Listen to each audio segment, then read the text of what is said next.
السلام علیکم ورحمۃ اللہ وبرکاتہ۔ محترم عزیزوں اور دوستوں، خرگوش یعنی ریبٹ کے تعلق سے بہت سے لوگ یہ کہتے ہیں کہ خرگوش اور ریبٹ کھانا حرام ہے، جائز نہیں ہے، اور کچھ لوگ اسے حلال کہتے ہیں، جائز کہتے ہیں۔ تو مسئلے کا صحیح جواب کیا ہے؟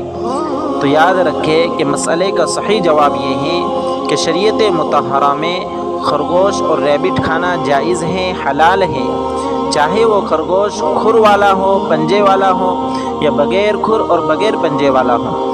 اس لیے کہ بخاری شریف کی روایت ہے کہ صحابہ کرام رضوان اللہ علیہم اجمعین نے خرگوش ذبح کیا اور اس کا کچھ حصہ بطور ہدیے کے آپ صلی اللہ علیہ وسلم کی خدمت اقدس میں پیش کیا، تو آپ صلی اللہ علیہ وسلم نے اسے قبول فرمایا۔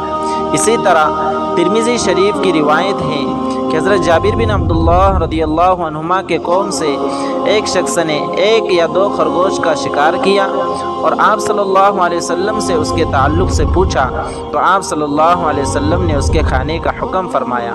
ان احادیث کی روشنی میں فقہائے کرام نے لکھا ہے کہ شریعت مطہرہ میں خرگوش کھانا جائز ہے، حلال ہے۔